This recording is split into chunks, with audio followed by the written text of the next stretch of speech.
Bonjour les amis de l'autre Amérique. Nous avons l'énorme plaisir de présenter l'écrivaine péruvienne Irma de l'Aguila, qui vient de publier avec la maison d'édition Arpen du Sud, avec la traduction de François Sobès, cet roman qui s'appelle La île des Fuchsia. Irma de l'Aguila, c'est une sociologue, journaliste et romancière péruvienne. Nous avons l'énorme plaisir de discuter, de parler avec elle aujourd'hui à l'occasion justement de l'île des Fuchsia. Merci Salut Irma. Pancho, un plaisir d'être avec toi aujourd'hui. C'est un plaisir partagé Irma. Et disons après l'apparition de l'île des Fuchsia en espagnol, pour débuter cette conversation, c'est pour vous, Irma, un long voyage de 10 ans pour publier ici en France, l'île des Fuchsia. La publication n'était pas un long fleuve tranquille. Bon, d'ailleurs, on a eu la première édition l'année 2016 avec Penguin. Et il y a 2 ans, un an et demi, j'ai eu le contact d'un éditeur de l'Amazonie, justement, des Iquitos. Tu connais bien, t'es péruvien, là, c'est la capitale de l'Amazonie péruvienne. Qui m'a dit, dis donc, justement, il connaissait la traductrice lorsqu'on était en train de faire la traduction pour l'édition française. Et il s'est intéressé pour l'histoire, il a dit, mais on veut la voir avec nous. Donc, il a fait cette édition péruvienne, mais pour moi, c'était un grand plaisir parce que c'était pas une édition de Lima, de la capitale, mais c'est une édition pensée pour être lue et distribuée à l'Amazonie. Une édition régionale. Et on est censé, moi, en revenant à Lima, peut-être au mois de juin, présenter les romains à Moyobamba et à Tarapoto, qui sont aussi des endroits qui font partie de l'Amazonie. Important, emblématique aussi. Oui, mon père, il était de Moyobamba, donc pour moi, c'est un plaisir rajouté. Oui, oui. Et alors, à ce moment-là, comme je disais, François Sobès aussi a commencé la traduction en français, et c'était un défi énorme. D'ailleurs, l'Amazonie, tu le sais bien, pour les gens de Lima, un endroit éloigné encore au XXe siècle. C'est un peu le Far West, comme disait Vargas Llosa lorsqu'il s'était rendu l'année 58, justement pour commencer à écrire La Maison Verte. C'est surtout la forêt, non? Et c'était un défi, la traduction, on parlait plus tard. C'est pas seulement traduire l'espagnol, mais traduire l'espagnol amazonien. Et l'espagnol qui est embrouillé, pas seulement de vocabulaire, mais de la syntaxe quechua, et dans ce cas-là, aguajún et One Donc, c'était un accomplissement de la part de la traductrice ici à Paris. Vous aviez beaucoup de travail à faire ensemble avec Françoise? Oui, bien sûr, on a eu pas mal de consultations.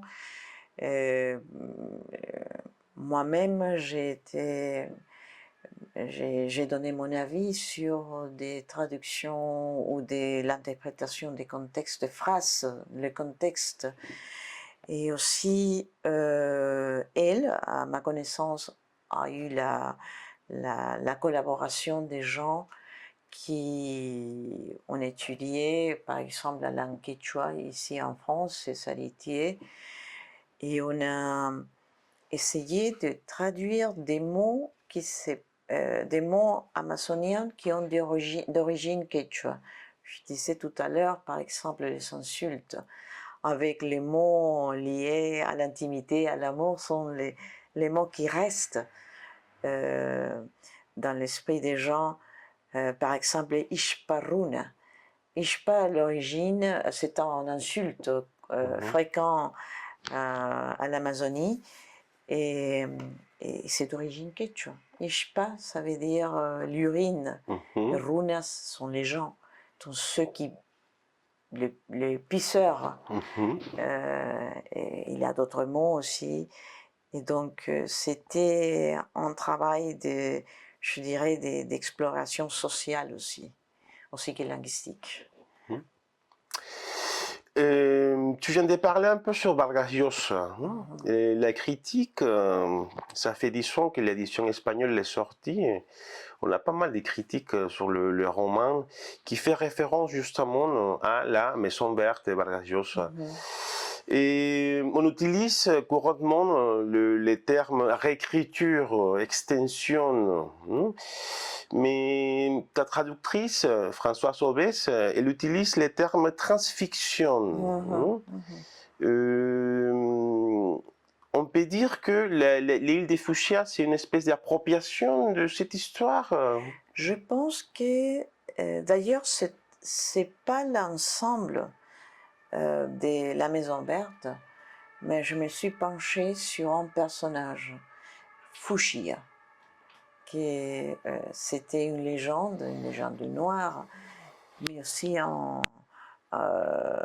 une personne réelle, avec une histoire, et qui était un petit patron du caoutchouc. Donc c'était une partie de la Maison Verte, si vous voulez, les chapitres liés à l'Amazonie. Et c'est un dialogue, j'ai plutôt utilisé ce mot, un dialogue avec la Maison Verte, avec le récit lié à Tuxia Fuxia, parce que je me suis rendue à Santa Maria de Nieva et aussi j'ai remonté le fleuve Santiago pour rencontrer une de ces, enfin on dit comme ça, une de ces deux femmes principales. En l'occurrence, c'était Zoila, Olga, dans la fiction, une ancienne Aguajún dont j'ai rencontré il y a 15 ans. Et je me suis demandé pour les destins des filles Aguajún qui ont été amenées de force par Tuxia dans une île assez éloignée, on dit, mais qui était, si tu veux, partie de enfin, les scénarios qui donnent des couleurs au personnage Fuchsia. Mais j'ai dit non, je vais me pencher sur ces femmes. Et donc, si vous voulez, c'est un autre regard par rapport au canon Vargas Llosa. C'est un regard sur les femmes. Et dans ces cas, le regard sur le destin des femmes autochtones, Aguajún. Et ça, je pense que c'est important puisque on commence à penser de façon différente au canon. Je me rappelle, il y a quelques années, une critique littéraire me disait, lors d'une conférence, Conversation à la cathédrale, il disait, mais vous vous rendez compte que Conversation à la cathédrale, c'est pas seulement une histoire sur la dictature de Odría ou de Zavalita, le jeune journaliste venu de la haute bourgeoisie de Lima, mais c'est surtout sur l'assassinat d'une prostituée, la Moussa. Mais ça, ce sujet ne fait pas partie du canon. Alors pourquoi? C'est vrai, on ne regarde pas ces histoires qui font partie du décor des personnages. Dans ces cas, dans les cas de la Maison Verte, j'ai lu et je dis, ah, mais qu'est-ce qui s'est fait avec ces femmes? Et alors je suis revenue à 2 reprises à Santa Maria de Nieva et aussi aux communautés Aguajún qui sont sur la rivière, le fleuve Santiago, pour me demander dans ce cas, sur ces 2 femmes, non, qui étaient des servantes, des concubines, enfin, des servantes de Tuchy. Pourquoi continuer avec les personnages de Christine? Pourquoi un journaliste? C'est une excuse justement C'est une pour faire excuse. l'enquête? Ouais, ouais, c'est une excuse. Mais bien sûr, c'est des Lagila. Mhm. Mais je pense que ça me donne, je dirais pas l'écart, la distance pour ne pas tomber sur l'autofiction. Bien sûr, il y a des évocations des souvenirs de l'enfance. Lorsque j'ai visité ma grand-mère paternelle à Moyobamba, et que c'est une ville à l'Amazonie. En fait, c'est la première ville fondée par les Espagnols, non? Voilà. Avant Iquitos, hein? Voilà, mais bien avant. Bien avant, hein? 300 Oui. avant Iquitos. Quelques années après la fondation de Lima. Mhm. Oui, oui, 1562 à Oui, peu c'était près. tout de suite, hein? C'était, oui, oui, oui. Et alors, et d'ailleurs, il a une image de mon enfance lorsque j'ai rendu visite à ma grand-mère. Il habitait, sa maison était en face une place. Et elle m'appelait, mira, mira, ven, avec son accent amazonien.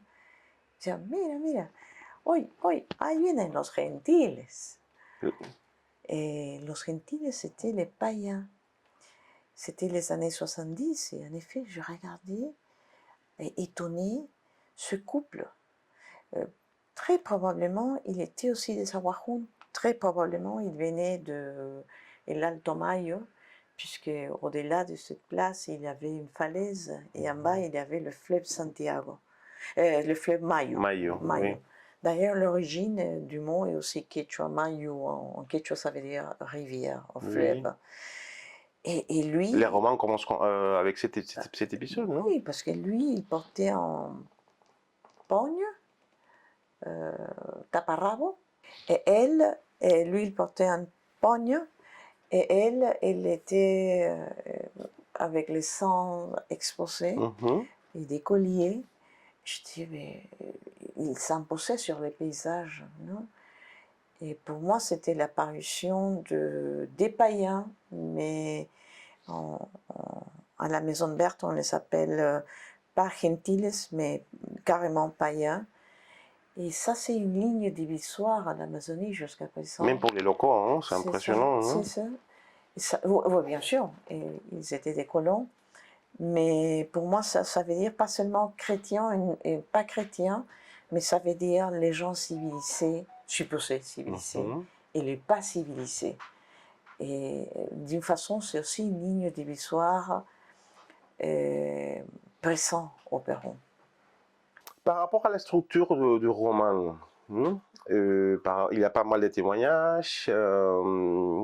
Quelle définition pourras-tu donner pour ton roman? C'est une espèce de journal, c'est un cahier, un carnet de voyage.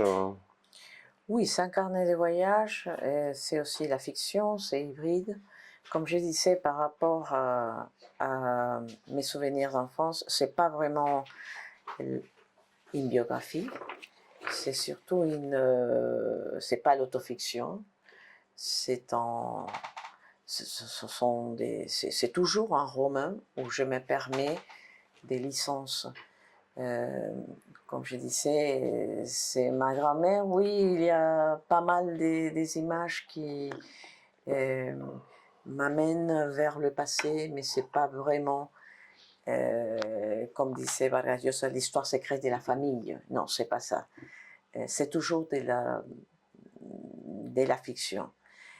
Mais aussi, c'est la chronique dans le sens où je visite Moyobamba, ou bien revisite Moyobamba, mais aussi le fleuve Santiago et surtout Santa Maria de Nieva, la capitale de Condorcanqui, là où se passe plutôt, enfin, l'histoire de Tuchy à Fuchsia, là où j'ai rencontré des anciens, notamment un ancien professeur en retraite, qui se souvient, qui a été finalement enfin, connaissance de Toshia Fushia aux années 60. Et lui, il était un adolescent lorsqu'il a vu arriver le hydroavion qui est arrivé sur le fleuve Marañón avec une commission d'académiciens, dont le jeune Mario Vargas Llosa. Donc c'était un événement pour les gens de Nieva, même pour lui, qu'il a retenu à la mémoire cet événement, bien avant de savoir, bien avant que Vargas Llosa devienne l'écrivain reconnu, l'écrivain Vargas Llosa. Et donc c'est un peu tous les genres littéraires combinés d'une façon enfin, convenable pour moi pour constituer ce roman. Tu as signalé plusieurs fois que l'autofiction et les éléments biographiques dans un roman, c'est une espèce de mode. Qu'il est plus important pour toi, c'est de voir si l'artifice littéraire, il marche ou il marche pas dans un roman. C'est ça. Tout à fait, justement. Mon intention au début, c'est quand j'ai appris l'histoire, parce que je suis sociologue et j'ai fait des missions sur le terrain pour faire l'évaluation des projets communautaires. Donc je suis allée à Nieva, j'ai entendu parler de cette histoire. D'abord, que Tushia Fushia avait existé, la famille d'une de ses femmes principales, une femme awajún, habitait pas loin de Nieva. Et alors je me suis dit, et pourquoi pas demander à elle comment c'était sa vie avec Tushia. Et ça faisait aussi partie du destin des femmes autochtones, puisque d'après l'anthropologue Marisol de la Cadena, il avait un article qui disait las mujeres indias son más indias, c'est-à-dire les femmes autochtones, dans ce cas les Aguajún sont les derniers, parmi les derniers. Mais je vais savoir sa version du gauchero Tushia. Et aussi quel était son rapport avec d'autres femmes, notamment l'autre femme principale qui était une métisse venue des Iquitos, Luisa. Et il me disait, Zoila, je ne veux pas rater, spoiler le roman, mais c'est presque au début, il me disait en espagnol, yo era su mujer y su esposa se regresó a Iquitos lorsque Tushia est mort. Ça veut dire, j'étais sa femme et son épouse est rentrée à Iquitos. Je me disais, mais épouse, femme, pardon, je lui demandais de répéter la phrase.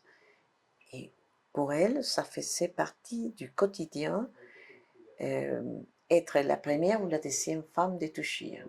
Lorsque je suis revenue à Nieva, je demandais à cette personne ancienne, âgée, prof en retraite, il me disait, mais bien sûr, un homme d'importance, qui était le cas de Tushia, il avait 2 femmes principales, enfin, ça faisait partie de son prestige. Et Zoila, il disait, j'avais un bon rapport avec lui, ça, de la sympathie même. Lorsqu'il est venu, je lui ai appris à travailler la terre, à travailler la mandioca, et elle m'a appris, elle me disait, à travailler avec la machine à coudre, le Singer. Et on s'entendait bien. Je lui demandais, est-ce que vous habitez dans la même maison? Non, mais non. Qu'est-ce que vous pensez? Mais non, on habitait dans des domiciles différents. mais dans le même endroit, dans la même localité, c'est-à-dire Dans le même Fortaleza. quartier ou Quartier, dans c'était la une localité? communauté, oui, la communauté indigène à Fortaleza. Mhm. Oui, oui. Donc ça faisait partie aussi d'une autre, enfin, rapport des genres, si vous voulez. Bien sûr, là où il y avait le rapport de force, bien sûr. Mais ça n'empêche pas d'avoir une certaine solidarité entre femmes dans cette situation de soumission, si vous voulez. Parce que Zoila, et je l'ai appris après, pas de sa bouche, mais lorsqu'il avait, j'imagine, 13, 14 ans, il a été remarqué par Tushia. Il s'est baigné, et Tushia, il passait avec son embarcation, avec des hommes. Il l'a remarqué, il l'a fait stopper, il a débarqué. Et il est monté voir, parler avec le père de Zoila. Après, il est descendu et il a pris Zoila. Et je lui demandais, enfin, un des fils de Zoila, comment c'est passé. Il me dit, bah, C'était comme ça, hein? Touchy a parlé avec le père, lui a donné une carabine, un fusil, et c'était comme ça.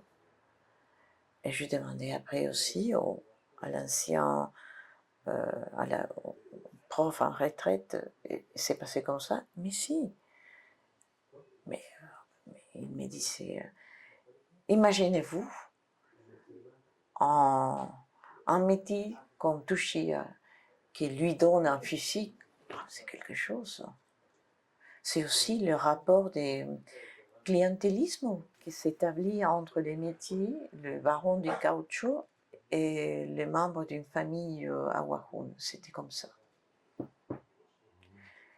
Et voilà, c'est comme ça qu'elle est devenue une des femmes de Tushia. Donc il y a toujours le rapport de force.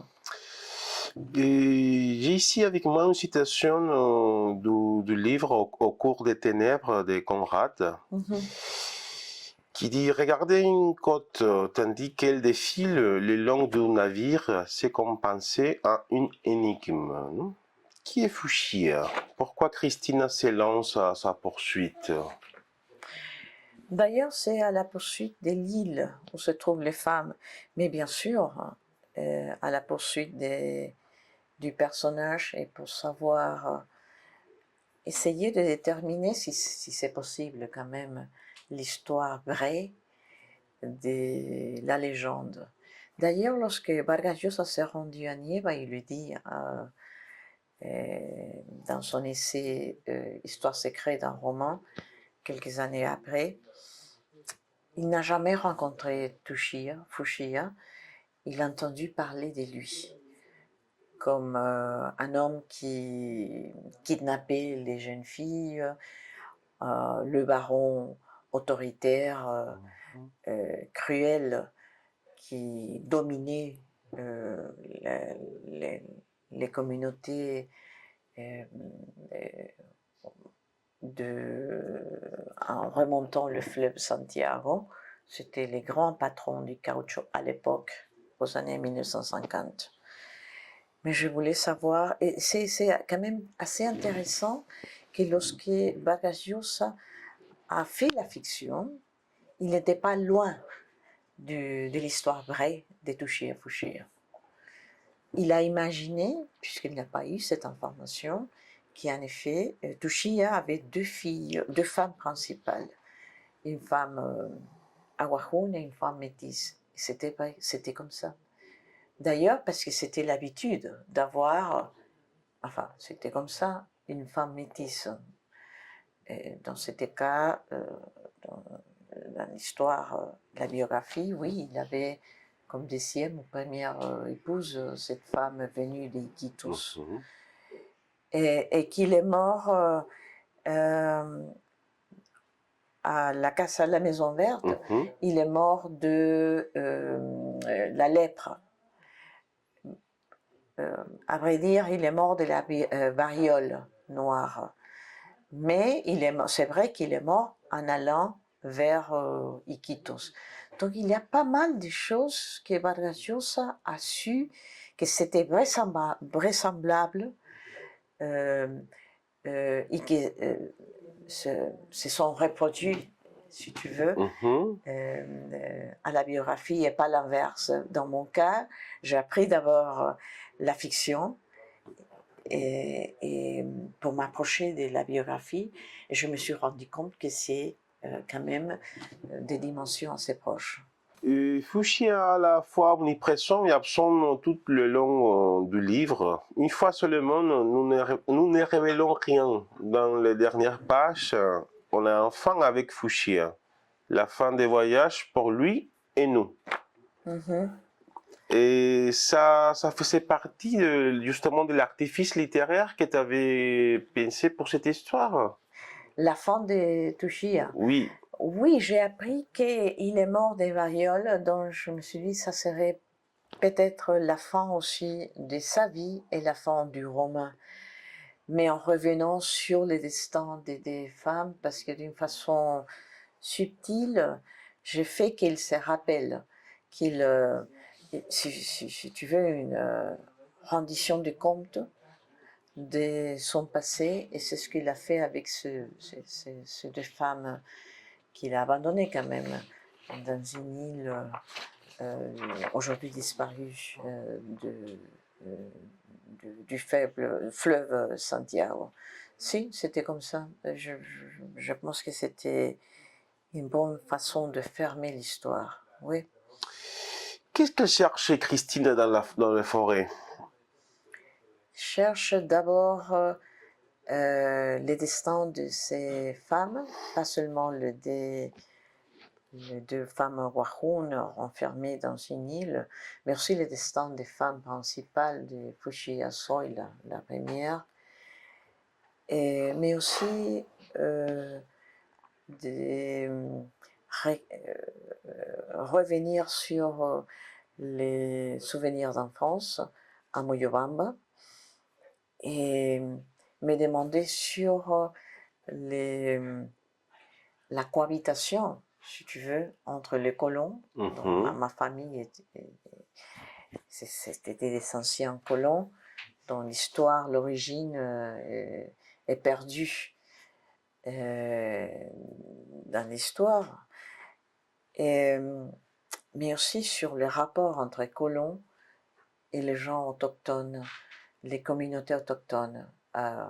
Dans le cas de Moyobamba, bien sûr, les Awahun, et en général, entre les colons et les communautés autochtones à l'Amazonie.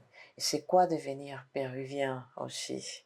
Je me rappelle d'une scène qui ouvre d'ailleurs les premières pages de La Maison Verte, les chefs Awahun Hum, qu'il était supplicié par l'armée péruvienne. Mhm. Il a eu un malentendu.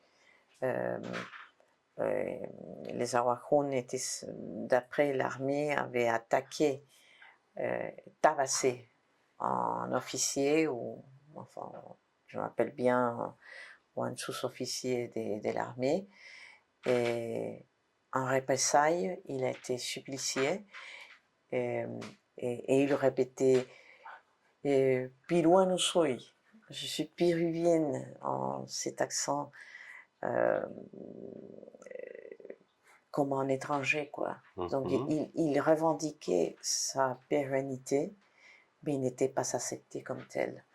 Donc aussi ce rapport ambigu, si tu veux, d'être péruvien à cette époque-là, et aujourd'hui même, non? C'est qui l'étranger dans ce roman, puisque ma grand-mère, elle disait ahí vienen los gentiles, c'était les païens. C'est qui l'étranger, puisque très probablement les Sawahun étaient là bien avant l'arrivée des familles de l'Aguila ou Vasquez ou je sais pas, Izquierdo ou Reategui, bien que l'origine est assez lointain dans l'histoire.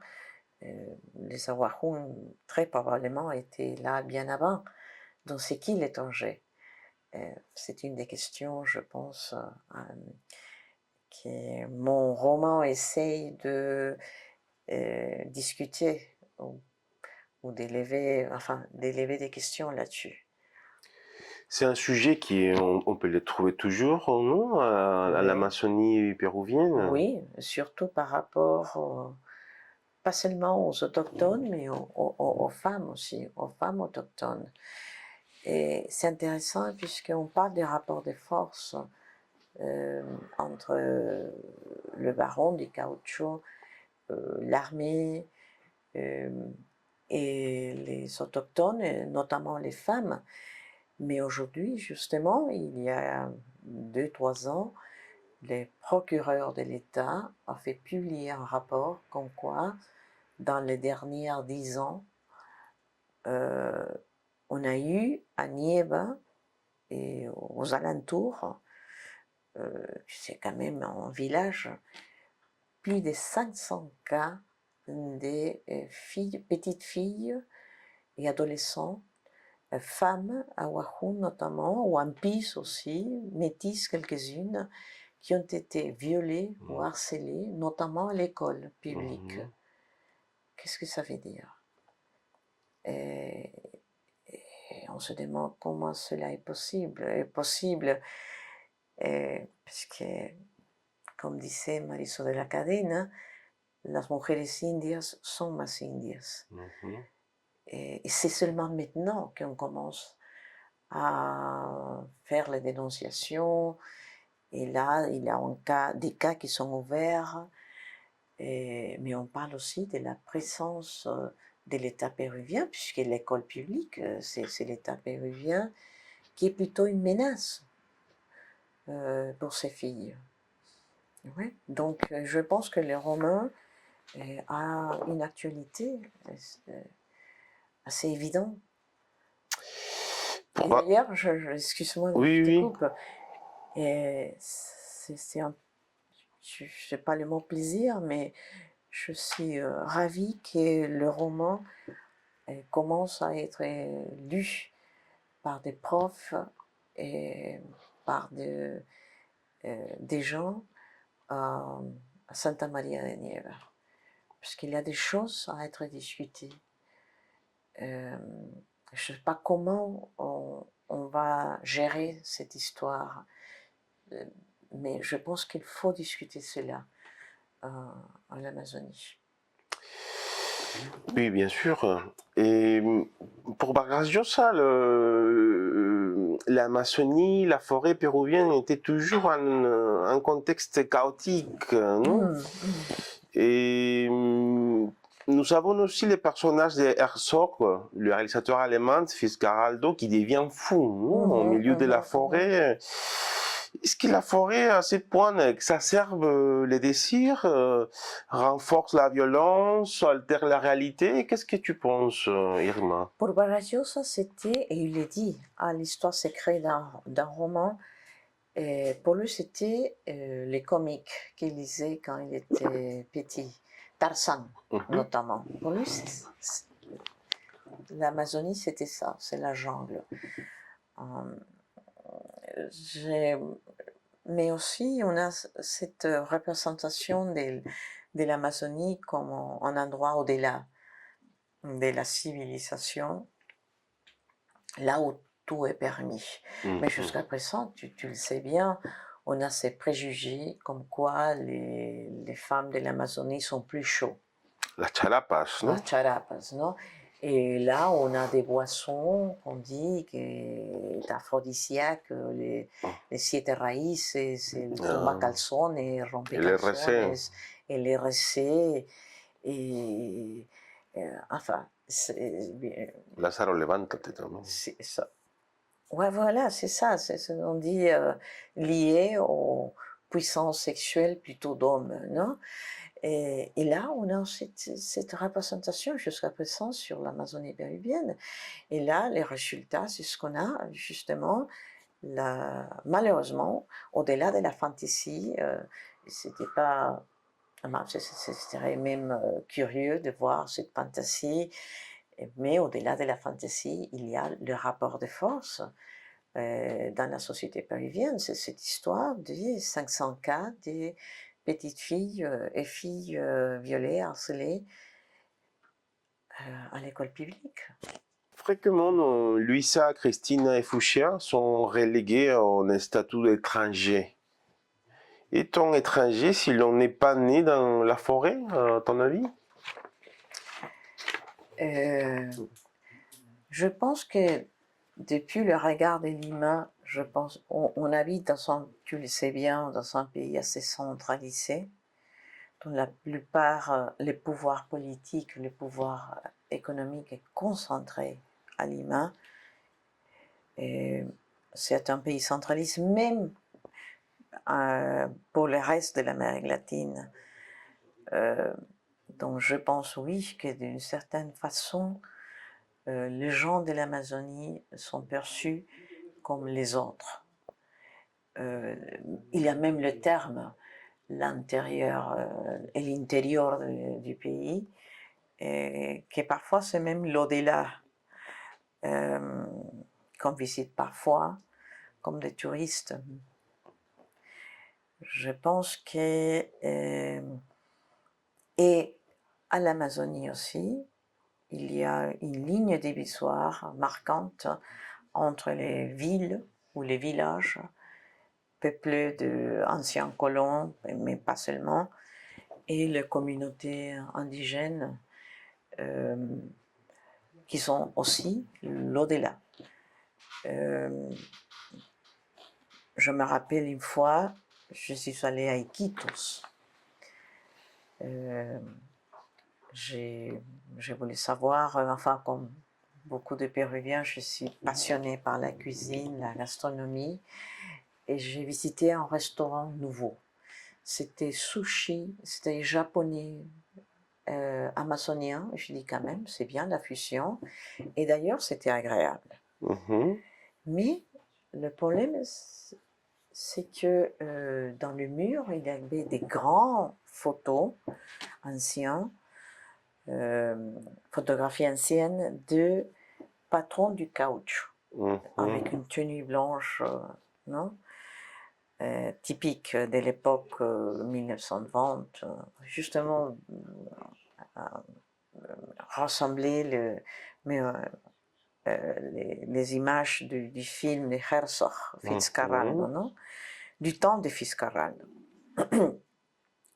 Et c'était évidemment le camp des caucheros.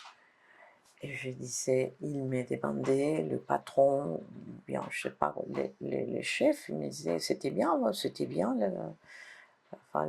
la fusion que vous avez essayée, Et vous pensez que cela pourrait attirer les étrangers, surtout les Américains? Je dis, mais écoute, au-delà de la cuisine, regardez ces photos. C'est quand même un peu difficile de digérer pour les Américains. Et il était perdu, il me disait, mais vous pensez? Il faisait pas, il n'avait pas cette réflexion que, par exemple, pour les Américains, ça pourrait, enfin, des sujets assez difficiles comme parler de plantations, les plantations de canne à sucre avec des esclaves et dire oh, the old times, l'esclavage, c'est sympa, nostalgie pour l'esclavage, ça se fait pas. Et lui, non, pour lui, c'était, je pense qu'il ne s'est même pas posé la question. Et ça, c'est le problème. Et il y a même dans les villages, les villes de l'Amazonie, une idéalisation du temps du boom du caoutchouc. Là où on s'est dit, là où il y avait la grande prospérité à cause de l'exportation du caoutchouc. C'était la belle époque, non? C'était pour eux la belle époque, mais pour qui? Et en même temps, il y a, d'après les recherches, plus de 30 000 gens autochtones, plutôt Bora, qui ont été massacrés pour l'extraction du caoutchouc.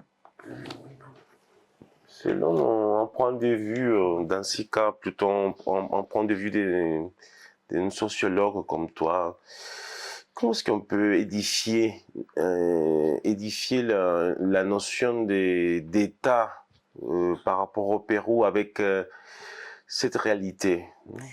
C'est difficile. Je pense que les résultats du manque d'intégration nationale, ou en tout cas un défi ouvert, c'est cette aller sans issue dont on se trouve maintenant. Juste on est à quelques jours des élections, du ballottage pour les élections présidentielles. On a une sorte de polarisation entre les Fujimoristes, la fille du dictateur Keiko Fujimori, et de l'autre partie, c'était les candidats choisis, parce que c'est comme ça, par Pedro Castillo. Mais ces deux candidats ont été votés par l'ensemble, Keiko Fujimori et Roberto Sanchez. L'ensemble, c'est pas plus de 19 ou 20%.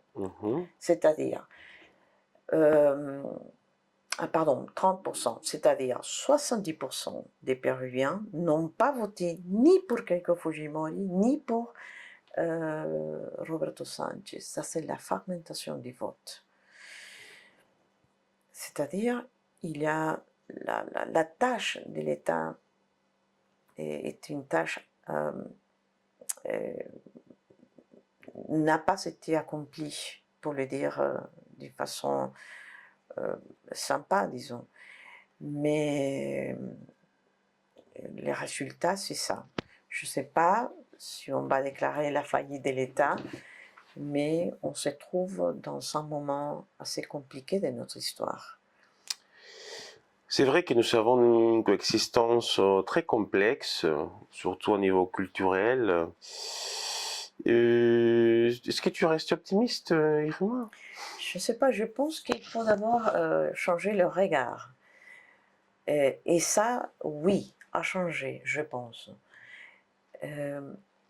La première page des Conversations à la cathédrale de Mario Vargas Llosa, il a 60 ans. Il y a le personnage Zabalita, un jeune journaliste qui quand même est issu de la bourgeoisie de Lima. Il est de Miraflores, mais il a décidé de travailler comme journaliste et se rendre au centre de Lima. Il ouvre cette phrase avec en voyant la dégradation matérielle du centre-ville, qui était avant la capitale, du Bisuayete, etc. Cette phrase, ¿en qué momento se había jodido el Pérou? À quel moment le Pérou s'était foutu en l'air? Et maintenant, on a ouvert des discussions à l'université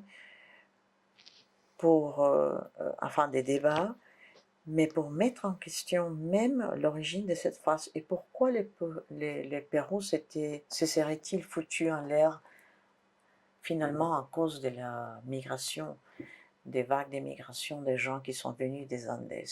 Pourquoi c'est cette vision de le Pérou foutu? Mais pour les gens qui sont venus, c'est au contraire. C'est un horizon des possibilités, bien sûr dur, mais des horizons qui se sont ouverts pour eux. Pourquoi le fait que Lima est plus, si on peut dire, cholificada, chola, plus péruvien, si vous voulez, en termes démographiques, pourquoi ça veut dire foutu? Ça, même on a mis en question la question qui s'est posée, le personnage Zavala, que c'est la vision des anciennes familles de Lima. Il faut changer ça. Je pense qu'il commence à changer même cette question, ou la pertinence de cette question. Parfait. Raconte-nous un peu quelles sont les activités prévues ici sur Paris dans cette semaine à propos de la traduction du roman L'île des Fuchsia. Oui, en effet, le mardi sera la présentation du roman à, à la Maison de l'Amérique latine, Mhm. Les mardis 26, n'est-ce pas? le mardi 26, avec Patrick Stallman. Mhm. C'est un journaliste culturel. Le mercredi à 7h du soir, le mercredi à 7h aussi, à la librairie L'écume des pages, 174 boulevard Saint-Germain, et le jeudi 28 à 7h30 à la librairie L'Allée des Feuilles, 28 rue de Paris, 78 Saint-Germain-en-Laye. Cordialement invité. Nous serons avec toi, avec Merci, plaisir. merci. Je vous Merci attends. beaucoup, Irma. À toi, merci bien, Pancho. Merci beaucoup, les amis de notre Amérique.